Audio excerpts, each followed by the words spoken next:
You alluded before the break to your appearance on Dragon's Den, and I know that was a turning point. I want you to tell it in your own world. So you go out to auditions, and you end up in the green room on season 4, 3 or 4?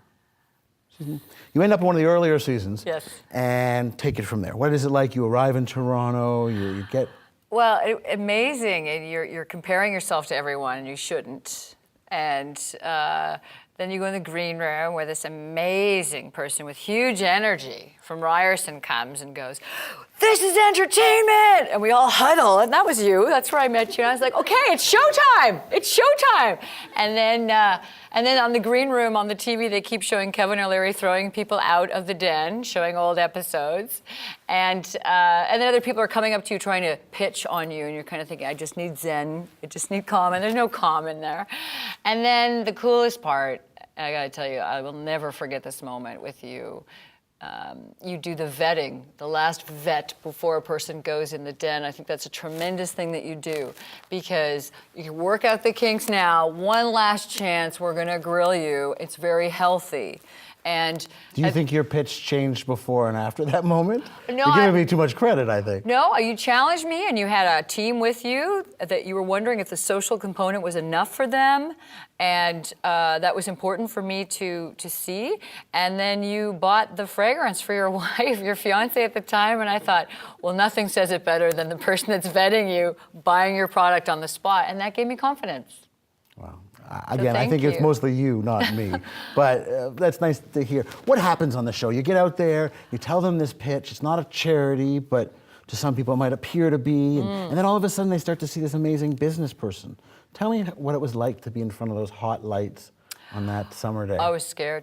I was terrified, because you do the countdown before, I call it the plank, 10, 9, 8, and you want to pee and you want to drink of water and you're just terrified, and suddenly you're a 6-year-old on the diving board and you don't want to go to the end. And then the chance to tell millions of Canadians that we need to do trade with nations rebuilding.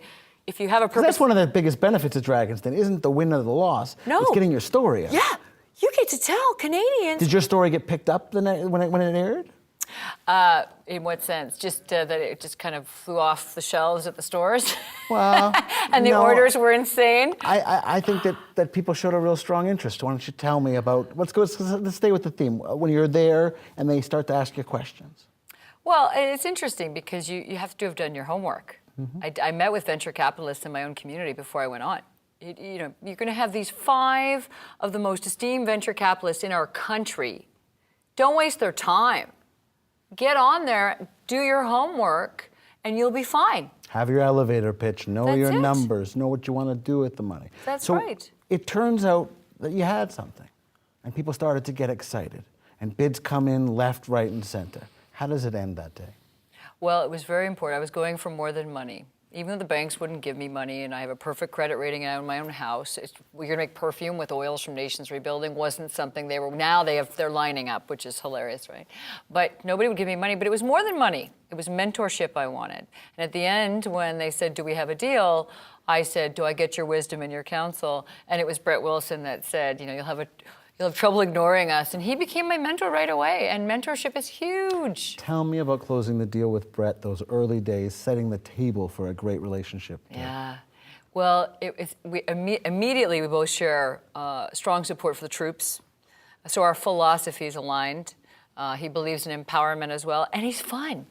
We have a good time. We have a banter. He's a very easy guy to talk to. So I even though he is my mentor, and you know, he pushes me and challenges me, I have a good time. It's a good journey, you know. So you appear on the show, you get some cash, you get some mentorship, but more than that just happens. Your story starts to resonate and people start picking it up. Was there one day in particular when the phone rang and someone said it's X, Y, and Z from the following newspaper that you thought to yourself, wow, maybe there's something bigger here? You know, I don't know. It's the funniest thing about entrepreneurs. We never ever think we're there. It's a moving target. We never do. It's right. Well said. It's a moving target. You know, we've been in Duchweil in Germany and Tatler in London, and I still feel there's so many more people we haven't reached.